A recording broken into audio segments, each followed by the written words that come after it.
Black, Poetic G.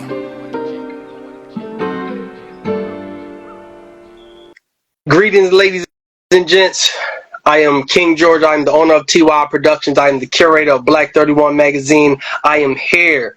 Listen, I am here right now with another special brother from the community. This brother he's a hip hop lyricist from Allentown, PA. This brother is deep rooted into the art, and during this conversation, we are going to speak on all the different ways of art and how the art inspired him, and most importantly, why is he an artist, and why do he do what he do? So without further ado, can we please give it up for the brother Gil Thompson? Let's go. Yeah. Appreciate it, brother. Appreciate Yo, it. not a problem. Thank you again for having me on here. It's an honor, always, especially being part of a community like yours. I'm feeling the vibes, the energy that you give off, the messages that you be giving off on your platform. So much love to you, brother. Absolutely, brother. Same to you, brother. Appreciate you. Salute. First and foremost, right? I want to jump right into it. Simple question, but I'm gonna jump right into the meat of things. Who is Gil Thompson? Oof. First of all, I'm a man that believes in God. I'm a father. I'm a husband. I'm a son. I'm a brother. I just want to be a good being that spreads love, and as I acquire knowledge, share it with others that might be naive so they can help them with their growth. So while I'm here, I kind of want to just lead the world a little bit better than when I came, to put it simply. But you know that concept could go deep. You know what I mean? Absolutely. I love that. And how important is it to have God deep rooted in your music? Well, it's kind of without getting like too spiritual, it's kind of when you find something in your life that gives you purpose and something that makes you feel good, and you can align your values with it, and in a way that it doesn't harm other people, but it allows you to seek further deep within yourself, and go further with the knowledge, and just treating people with love and respect. Because even without putting, say, too much of a spiritual message to it, you could say something simple as, yo, if I love you, brother, like I love myself, and I will respect you and treat you the way you treat me. A simple concept like that could solve like 90% of the problems, but most people don't give a damn about other people's feelings, and it gets to be a complex issue. But if I simply just like, yo, I'm gonna love you and respect you, and I hope that you treat me the same way, and when you have an issue, let's talk about it first instead of reverting to other unnecessary bullcrap, you know what I mean? As black men, man to a woman, whatever it is, it's like you can accomplish so much just by communication and comprehension, because comprehension is key, not just communication. You could talk to you blue in the face, but if they're not comprehending what you're saying, you're wasting your breath, you know what I mean? So I would definitely work on my comprehension skills these days to make sure that I'm being empathetic enough to understand other people's journeys and their plights and stuff as I continue to grow. And I'm always, as though I could be a leader to many, I'm always a student to others too, because you got to keep learning. Otherwise, you might as well be dead. You know what I mean? Absolutely. And at what age did you pick up the pen? Man, the first rhyme I actually wrote, like that was serious, I would say 16. And it was like a classic MC story. Because shout out to my boy John Well, one of my best friends ever.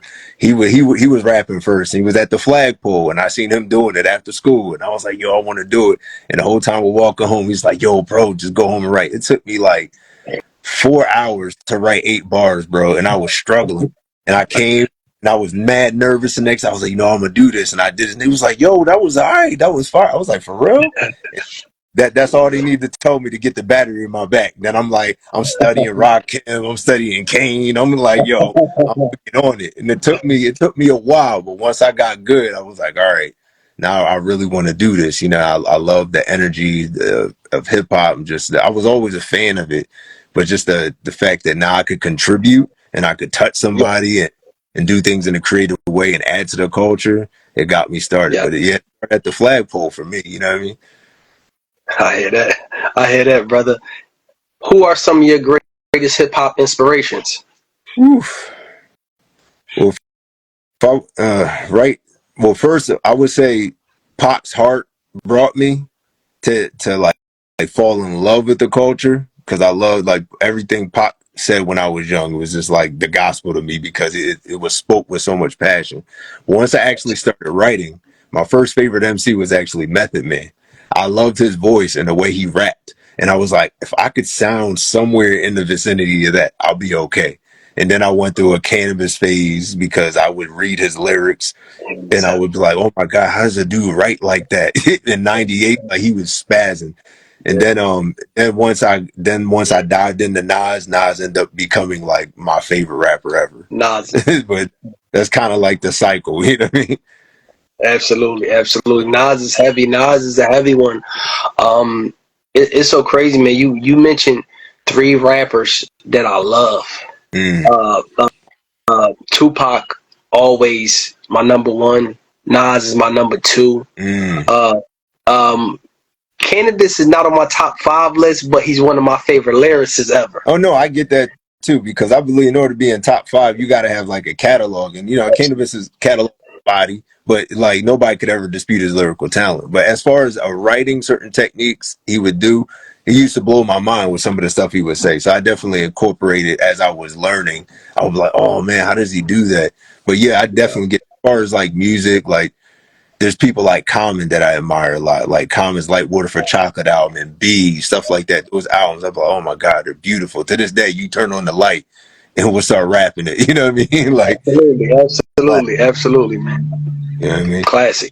Would you prefer NWA or Mob Deep? Mm.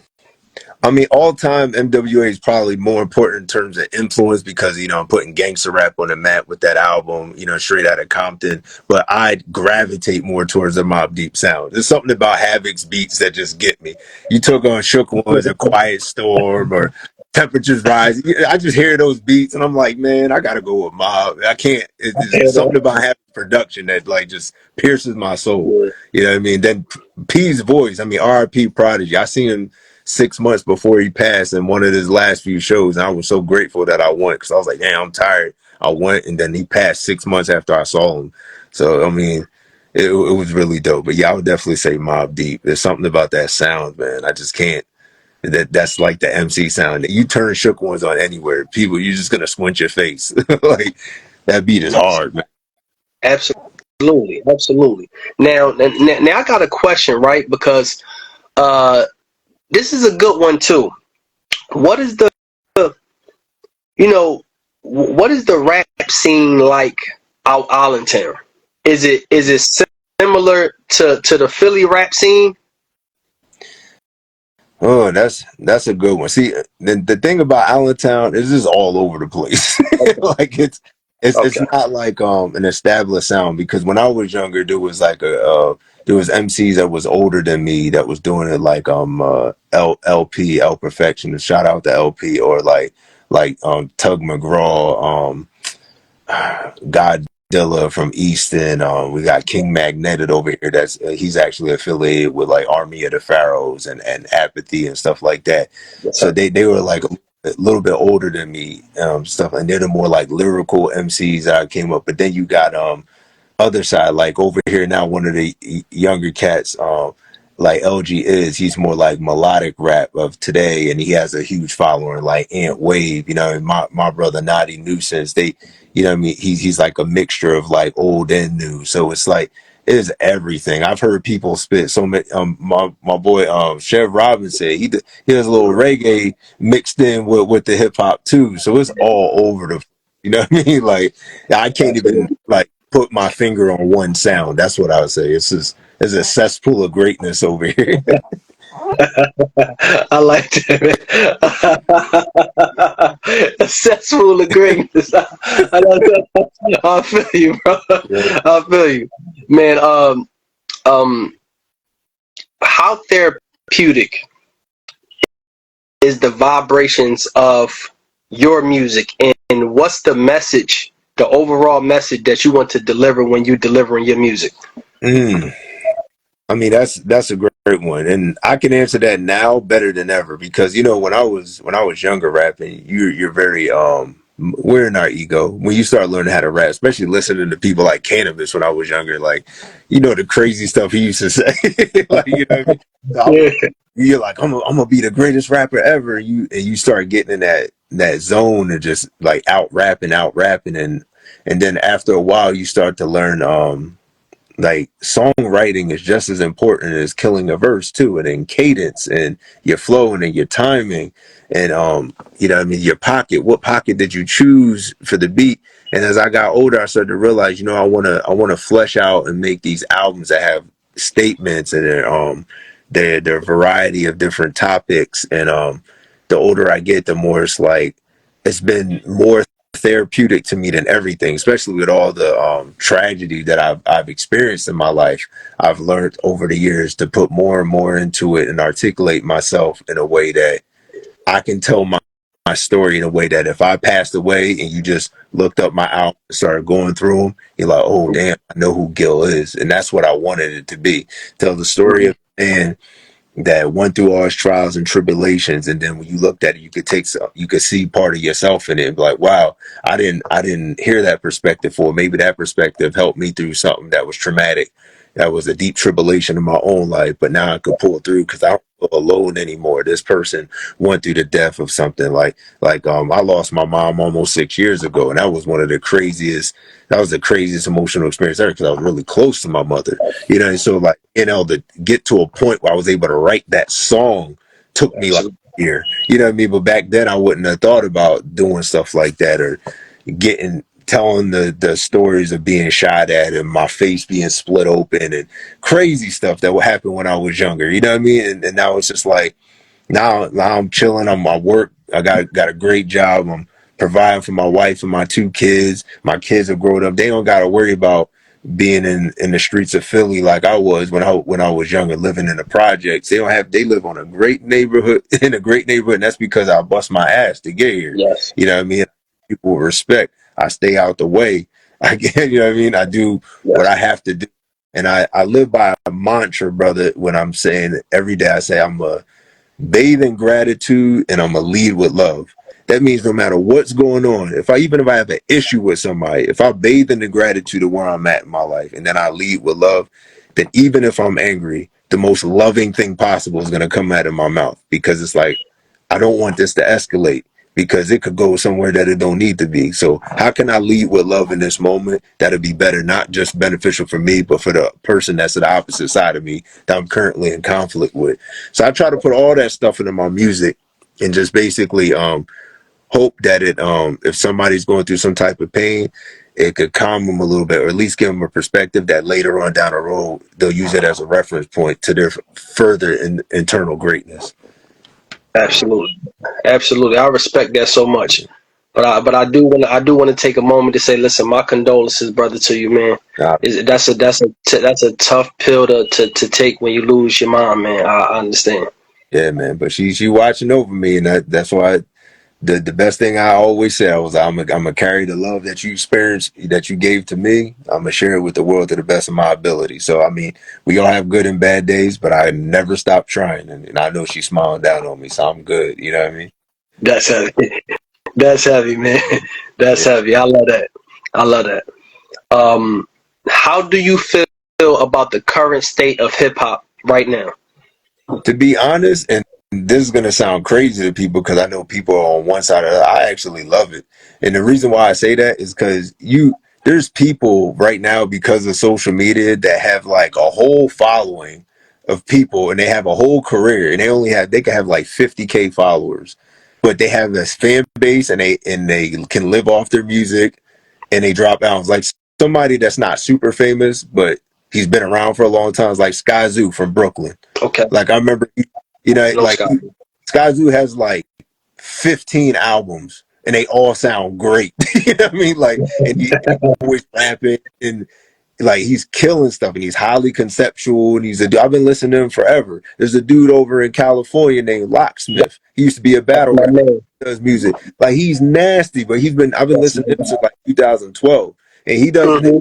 millions of followers, I think he's like at this point I think he's like 200K, and but I'm saying he lives off his music. So I follow so many different people that do things that when the industry doesn't reach the standards that everybody wants, I don't even care because I got 10 great albums I get at least 10 great albums every year because I follow many different MCs. You know what I mean? So to me, it's great because if I don't want to listen to something, I don't have to listen to it. I just listen to these other 20 dudes that really got it, and they provided me with the product I want to hear, or I'll make it myself if I feel something's really missing, or I got this new perspective I could give that nobody touched on yet. So that's how I put it. But I think music is doing great. People have the freedom to do whatever they want. Granted, there's not always balance in the mainstream the way I would like it, but I do like just with like the past year with the whole Kendrick and Drake thing and how like Kendrick's doing so well when he was super underground at one point. I remember listening to 80 and I was like, damn, this dude's nice. I was like, and to see where I was like, yo, that's fire. You know what I mean? And he's an artistic dude. Like he makes hits, but not like the way Drake was doing hits all the time. He's more like, let me craft this album like Good Kid, Mad City to Pimp a Butterfly, do this concept. He's bring back the whole concept album. So just the fact that somebody like that is breaking records with this new Tories on, like I'm happy for him. So we're gonna see where hip hop goes after that. You know what I mean? Absolutely. And I'm so glad that you mentioned Kendrick, right? Because I gotta ask, what was your favorite Kendrick album? Mine is, and it's not everybody's favorite, but mine is To Pimp a Butterfly. And the reason why it's To Pimp a Butterfly is because like I'm an MC too, and I know how hard it was to make that album.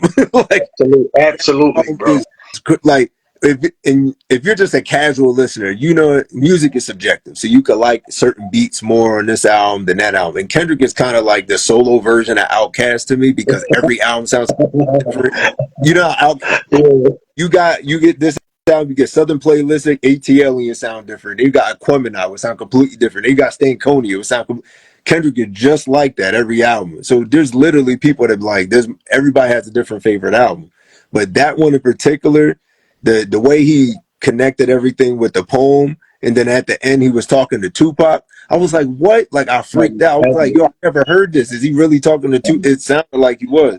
And then I heard later on he found an old interview that wasn't published, and then he did a skit talking to it. So it sounded like he was. That freaked me out, bro. I was like, yo, is Pop still alive? Yo, that like bugged me out. But I think that's why that one's my favorite because I never heard nobody do that before. Like a concept like that, it blew my mind. To do it on a mainstream level, that's some underground shit. You know what I mean? I would have heard that in the underground and be like, oh, I get it because he has all the freedom. But to have a label behind him and put something out that artistic, it blew my mind. So I was like, I always gonna salute Kendrick for that. He could fall off, and I don't even care. I'm like, yo, he gave me that album. That was crazy. You know what I mean?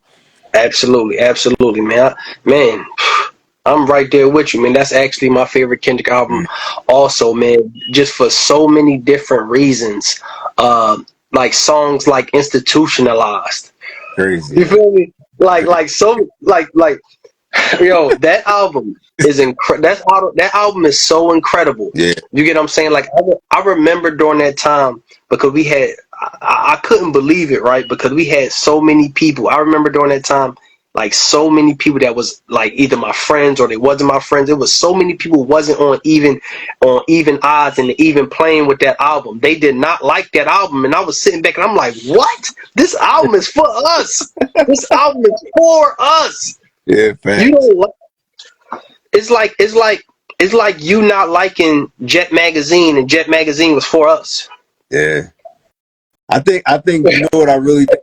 Besides the production being like it's jazzy and it's almost kind of like a poetry jam in certain aspects, like for free. And I think because it's unconventional and it wasn't like the standard like trap beats that people wanted today, like immediacy. It's something that requires you to be an attentive listener. And we're in the ADHD generation where they don't need that. If it don't stimulate them within 5 seconds, they're like, I want to go to the next track. We ain't getting turned up, and that's not a turned up album. That's why a lot of people that are like the regular average listeners, they gravitate more towards Damn because it has like Humble, Loyalty, the more commercial singles. You know, That's true. where something like King Kunta, they like, man, I can't get jiggy with this thing. You know what I mean? Like, Yeah, it yeah. matters, but that's the stuff that I gravitate towards, creative stuff that's hard to do like that. All the flows he did on that album too is disgusting. I can't even credit him enough Absolutely. how many flows he did on that album. I was like, this dude is ridiculous, bro. Yeah, that album gets a 10 out of 10 for me. Fact. Yeah, I yeah, that got album is right incredible. over there, yo. I wasn't playing with that album. I hear that. I hear that. It's like, yo, all the great albums I had to go back and literally buy. Mm, I went back and I'm going to go buy the disc, buy the cassette. Like I even went back and bought Tupac old albums. mm. And strictly just bought them. I was like, man, the book and everything. I said, man, yeah, I need to have this in my collection. Like I literally got strictly for my niggas in my car. Mm, mm. Got Tupacalypse now, me against the world. Bro, Crazy. it's incredible. Yeah, crazy. Hip hop, just the energy of it. You know what I mean? It keeps me going, and I love the fact that in all eras of my life, I'm still in love with the culture. I just love it, and I always find somebody new always erupts, or somebody old comes back and does something new. Like the stuff Nas did with Hit Boy. He gave us 6 albums in 3 years. When has Nas ever done that? I was like, what? And now this year he's gonna give us that Primo album finally. They announced that. I was like, yo, this is crazy. Like, so somebody, even the older cats is coming back. So I like that too. It makes it seem that hip hop's always looked at as a young man sport, but you see a lot of us, our OGs, is coming out and doing something crazy. Shit, Snoop just dropped the album like last Friday. Like he's still Yeah, doing it. He got like that's 20 something heavy. out. Snoop don't got a rap, you know what I mean? Yeah, absolutely, absolutely, absolutely. Um, this is a good question, right? I'm gonna take it just a little bit back, some right. Yeah. Um, how do you feel? Because I grew up during the DVD era. Mm. How precious and how important was the DVD era in Philadelphia when you had legends like Reed Dollaz and Joey Jihad, then you had Meek, you had Magic, you had Still, you had D Jones, you had how special was that time? Oh man, that was crazy. I mean that's definitely that's definitely a time where you definitely didn't want to come outside if you was whack as an MC. Where you got, I mean, without throwing shots, like nowadays, if you got like a nice beat and a catchy hook, you could get by if you got the right promotion. You know what I mean? You promote it right, you go Mhm. viral or something. Back then, when you had to be able to say something in a crowded full of people and they challenge you and it's right in your face. There is no hiding behind a beat or anything. You had to come with a different level of ferociousness and creativity with your pen, and you had to be ready because dudes was gonna hit you with 100 bars at any moment. So it definitely was the competitive spirit was so crazy. It's something that I think it almost was like a gatekeeper to keep out the whackness. Like you're not gonna get anywhere far in here if you don't come with it, or if you don't work or trust or believe in the craft. And that's the only thing I kind of even judge MCs by anymore, because obviously there's different styles for everybody. There's people that like a West Coast style or Southern style more. It doesn't matter. But if I can listen to you and like, wow, I can feel it. It comes from your heart. No matter, you could go through something completely different than ever, but if you describe it well from your heart, I'm gonna rock with you because I know it comes from a real place. And that's really where I start with anybody. Is this coming from a real place, or you just, all right, this is my club single, this is my girl song, all right, this is my gangster song, this is my drinking song. Like, it sounds industry. You know what I mean? Something Yeah, sounds like yeah, they just picked singles for you and then they just plugged you in. Where if they took you off the song, they could put anybody else there and it'd be the same song, slightly different voice. yeah, Where if it's really you from your soul, then if you give your beat to somebody else, it's not going to sound the same because that was a reflection of your spirit. And that's what, when people were coming in that era, there was so much creativity with the way they were writing and trying to get themselves out of there, because they were really rapping like they had, like, if I don't make it rapping, I'm probably gonna die next week. I need to take you out so I can get this paper from this battle and keep on going, because like they rap like they had nothing else. So I think that urgency, that's why I say the urgency of the DVD era kind of put the hunger in an entirely different place. I was grateful for that. You know what I mean? Absolutely, absolutely, man.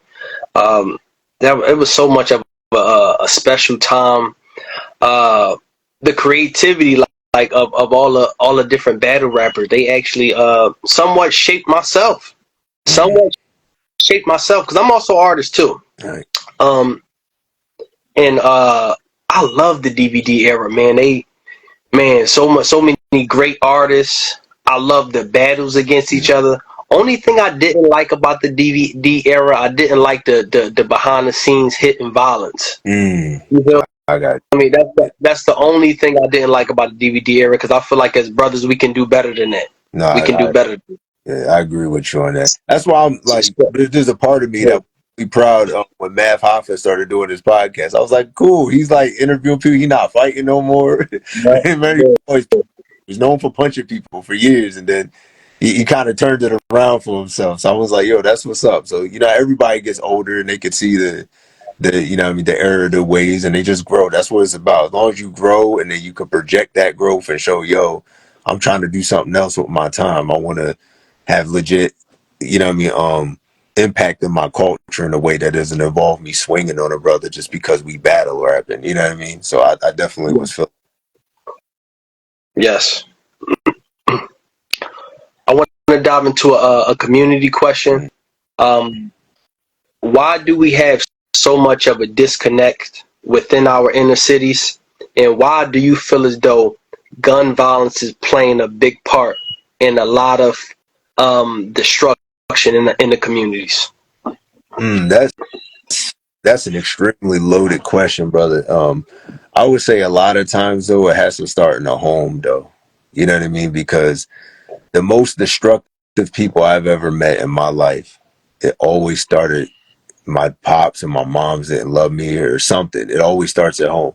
And why do I say that? Because I remember when I was younger and I walked outside in the projects and it was like a strategy just to get outside. I was like, oh man, I can't go over there because Brahim don't got his dad with him today. So if I go outside, walk that way, he might try to throw rocks and I gotta fight him today. I don't feel like fighting that nigga. I just want to chill. And oh shit, Mike and Maurice is over there. All right, so if something pops off, I can they'll protect they got my back. So then I have two people to fight with me. Oh, I can't go around there. They just got some new guns they was talking about the other day. So now they firing them at rocks being stupid. So let me walk around it. And it's just to go out front, bro. When I was in a project.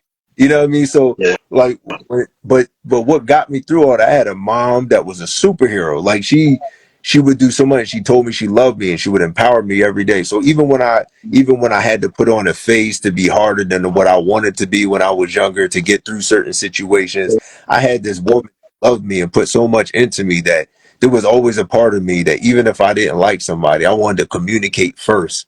My first instinct wasn't I want to punch you in your face or jump you or something like that. It was like, let me communicate with my brother first, because at the end of the day, we had the same skin color. We come from the same background. Like, why should I want to harm you just because we have a different opinion?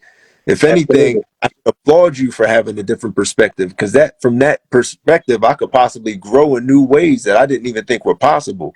And that only comes from in the home. It has to start there by me being so strong within the home from my mom. Now, when I raise my kids and they go through something and they come to me, Dad, I had this conflict. I'm not talking to my son, oh, word, he said that to you. When you see this kid, go punch him in the face and start a toxic cycle that could lead him to getting killed one day. So it starts in the home first. It has to start with the parents and the family. If you raise up these kids with love in their heart and a natural ability to navigate through issues that come up in a healthy way, they're going to make more positive decisions that's going to make you proud over time. That doesn't mean they're not going to fall or they're not going to bump their head in certain things, but it's okay. It's okay to just love them, teach them what you let them breathe a little bit. But I think it needs to start in the home before, because I'm a gun owner, you know what I mean? But I'm not going out shooting people, you know what I mean? But most of the time, like, because I don't live in a crazy way, I keep it in the crib. It's only for the crib. Like if I'm sleeping and somebody wants to bust in my house, then I have to defend my family. You know what I mean? That's the only time that I ever want to have to even use my gun. I don't go around just, oh, I'm gonna just carry it on my hip because I'm pressed to shoot somebody, because I don't live that type of lifestyle. I'm chilling. I'm working. I'm being a dad and a husband. You know what I mean? Yep. So what I go around walking around just because I have the ability to is because I have the intellect to know how to use it properly, so that I don't need to walk around with that chip on my shoulder. And unfortunately, that has to do with a lot with our upbringing. So, like I said before, if we don't start off, if that seed of love is implanted in us into the young individuals, we're only going to grow to be more violent. It's only going to keep on. It's going to be turned into an avalanche. But why not avalanche love? You know what I mean? Why? Absolutely. Then it's going to be overwhelming to it. Like when I see another human being, I'm like, yo, what can I do to make this individual's life better? Can I say something that could cheer them up? Because sometimes people will talk to you, brother, and they'll be on the last thing. They'll be like, man, if somebody else say something to me, I'm gonna shoot this dude or I'm gonna jump off a bridge. But you're like, yo, what's up, brother? You doing all right? And you just have a conversation, and you could talk somebody off a ledge literally because you showed kindness. You know what I Yes. mean? And I think it Mhm. starts there, brother. Like, it could go really deep. You know, there's a subject that could get political. It could go so many different ways. But I believe you got to start with individuals, one on one. Because I can't save the world, but I can save one person at a time. You know, Absolutely. I can say I can't save. I don't have enough time left. You know what I mean? I'm gonna be 42 years old this year. I don't got enough. I don't got enough time to save the world. You know what I mean? But Yeah, I hear you. through raising my kids to have love in their heart, and setting them on the right path, and telling them I love them, I'm proud of them every day, that's going to lead them to stay in a more positive situation than negative ones that could lead to that gun violence that you were speaking of. You feel me? Absolutely. Absolutely. Mm. Absolutely. Oh man. I see the comments. Oh, thank you so much. Thank you so much. Listen, I appreciate you, baby girl. Thank you. Oh, it's your birthday, Uh, bro? yeah, Today? absolutely, absolutely. Oh, happy Yeah. birthday, bro. Yeah. Oh, Hope it, appreciate just you, brother. casually Asian beautifully and shit. Oh man, appreciate you, bro. Listen, man, I grind. I put in the work on my birthday. If it's my birthday, if it's Jesus' birthday, I don't care. I'm putting the Yeah. work in. So, Oh, salute, bro. Happy birthday. That's crazy. absolutely, absolutely, man. I appreciate you, man. I appreciate you. Appreciate you. Man. So, music, right? Yeah. Um, how therapeutic is music for the mental health, and specifically the music that you put out? I would say the therapy part of my music probably happened more. I mean, I always done it, but it really happened around the time when my mom passed, because that's when I was like, in order to get through this, I have to be able to write out these feelings, because if it stays in me, it's going to come out in a different way that's going to be negative. And since I'm always about growing and challenging myself, I started making time for myself to write. I had to give myself the space. And in order to give myself a space, since I'm a busy man, I had to learn to set boundaries with people, even people that I love. Because sometimes when you begin to change, if you knew somebody for over 20 years and they know you to be one certain way, you start changing your moves, then their attitude towards you changes. Like, yo, what's going on? Because they're used to a certain thing that you've given them for so long. So I had to have a lot of difficult conversations with people to say, you know what, if I worked 60 hours this week, you know what I mean, and I have a little bit of energy left, I'm gonna give it to my wife and my kids first, and then I'm staying the hell in the house. And I'm Absolutely. sorry, I'm gonna have to meet up with you next week or something when I have it in me, because when I spend time with my brother and my friends, I want to give you the best of me. And that comes with growth, realizing I'm not going to put myself in situations just to make you feel good. I need to feel good first. Yes. So that way, when I spend time with you, I can be the best version of myself, and we can have a memorable moment that we could both share and lock in on. And I could give you my full undivided attention. But that comes with growth and being able to tell people, you know, I just can't do it today. And when they get upset, yo, I love you anyway. I'm sorry you feel that way, but you have to deal with it because my mental health comes first. And once I began to get through that process in a healthy way, I've been able to write it and articulate my emotions in a more mature way, and it got to a point where the music just kept getting more powerful, because now I'm putting out more realer stuff than ever. That's really a reflection of my soul, my spirit, my mind, and where I want to go and how I view things, my perspective, and how enlightened I hope to be.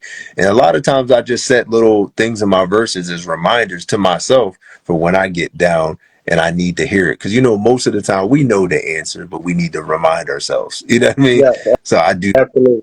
And that's why, like, I would say, especially like my last 4 albums, it's been really heavy on all types of themes, especially because Yeah, definitely I want that legacy to be out there that you could just, like I said before, press play and you get a definite absolutely. grip on what I'm about. Absolutely. So, man, let the people know about the 4 albums that you have out. But before you answer that, though, right? I want to ask you a question about the cover art. The cover art that you send over, it got the different colors, and also I see the eyes like inside of the waves. Is like, what is that depiction all about? Yeah, well, all right. The, the album is called Conquer and Cultivate. That's the album Okay. February 28th. So it's a recent album. That's the one I'm pushing out now. And whenever whenever I make an album, because I'm more of a deep lyricist, conceptual dude. But for this album, the reason why it took me a while to make, because I didn't want to just make something that you would listen to only if you like the lyrics. I wanted it to be something that you can enjoy casually too. Like you could press play and clean the house while you listen to it. You don't got to be like, all right, I'm gonna go for a walk and listen to all these concepts.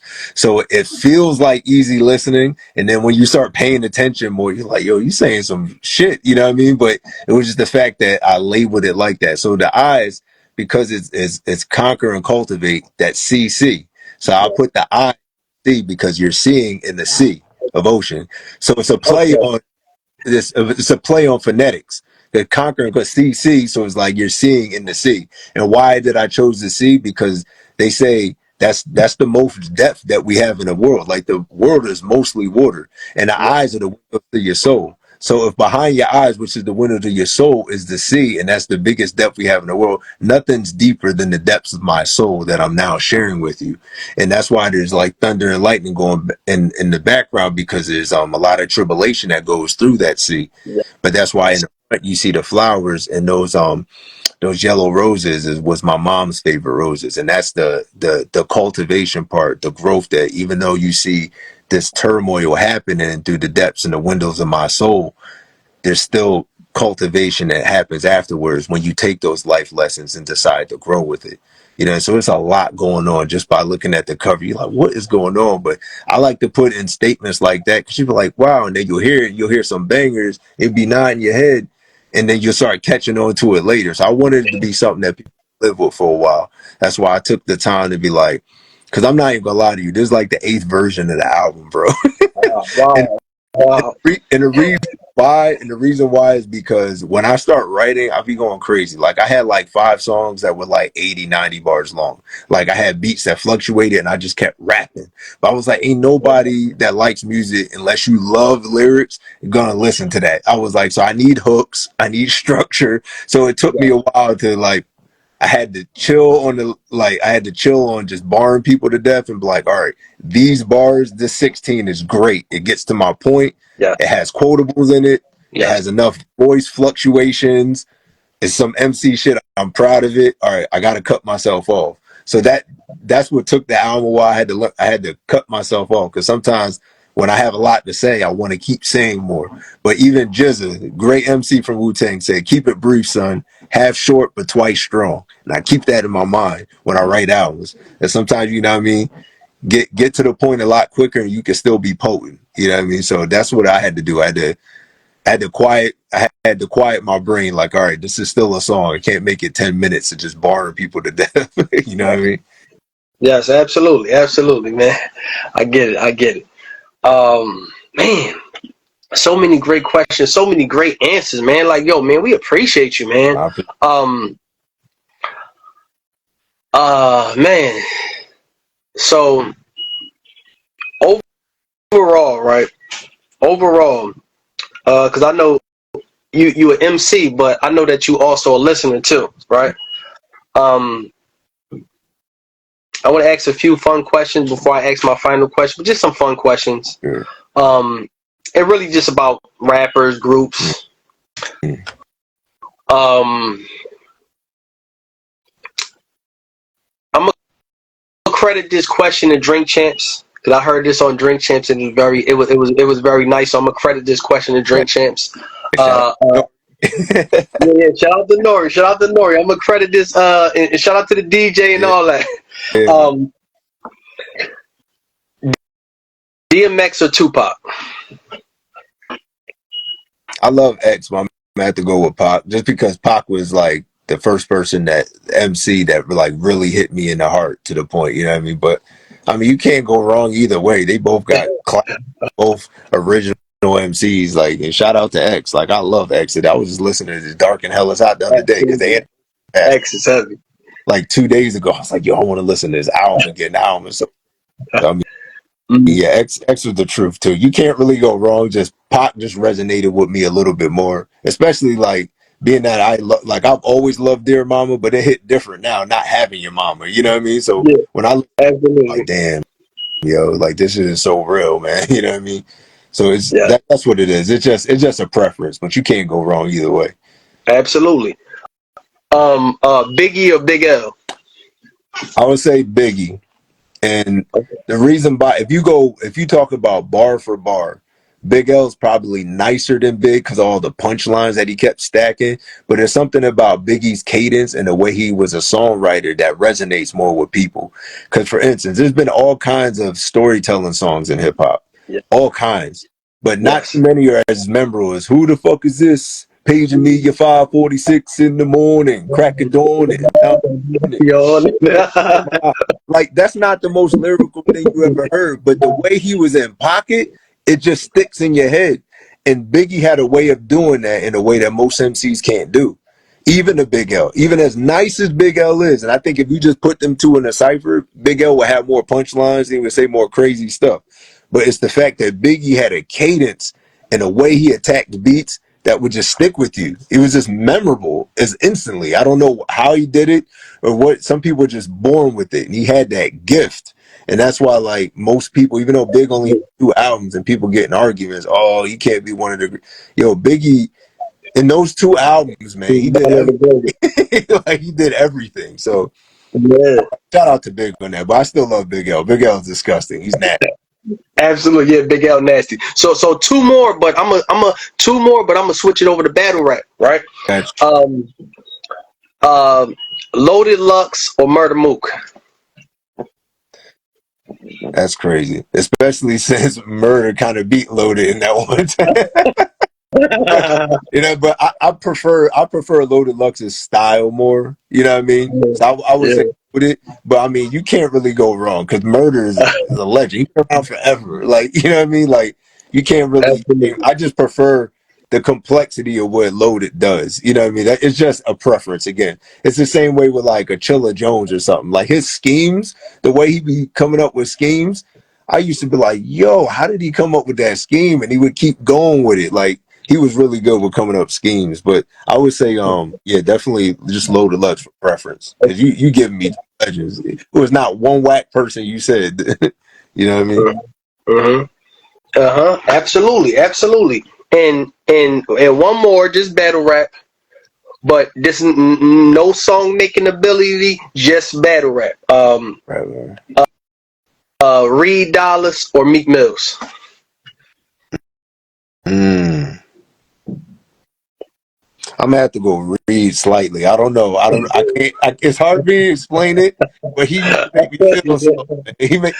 I'm like rap behind like school playgrounds. I don't know. It's something about the ferocity. I mean, both of them are intense MCs, but I don't know. Maybe his is a little bit more raspier, Yeah. and it just did something to me. Like I think I would squint my face a little extra harder when he rapped or something. He sounded crazy. Like I felt like he was like one day away from being in a loony bin the way he would sound someday. Like this dude's crazy. But Yeah, I felt like I was like, yo, he's really about to do what he's about to say. Even if you didn't think he was, it's like he made you believe it. So I don't know. I gotta go with Reed on that. Shout out to Reed. That was crazy. absolutely, brother, absolutely. And and before we finalize everything up, right? Before we wrap up, it's a question I always ask to all guests that come on. What advice do you specifically have for young brothers growing up in the community, right? Mm. What advice do you have for these young brothers to be successful, to be grounded in being a man, and third, just being themselves and after their goals instead of dreams, just going after their goals. Mm. Well, first, in terms of success, I would say you have to define that for yourself. And the reason why I say that, since this been a music conversation, if if I describe to make an album like The Infamous, since we mentioned Mobb Deep earlier, right? I can't expect to do Get Rich or Die Trying numbers because I'm not making catchy stuff. I'm making underground hardcore hip hop that's still super classic and super influential. But I'm not going to sell 11 mil because I didn't do it in the club record. You get what I'm saying? So it's you have to define what is your success. What do you want to do? What do you define as success? Like most people could be like, oh, having Bill Gates money is a success, right? But then every time I get off of work and I'm tired and I come home and my wife and my kids give me hugs and kisses, I'm Yeah. just as wealthy as him, if not more. He'd probably look at that and be like, damn, I'd give all my money in the world if I could come home to a woman that loves me and two kids that are grateful to have me as their father.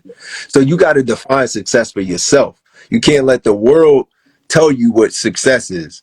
What do you want to do?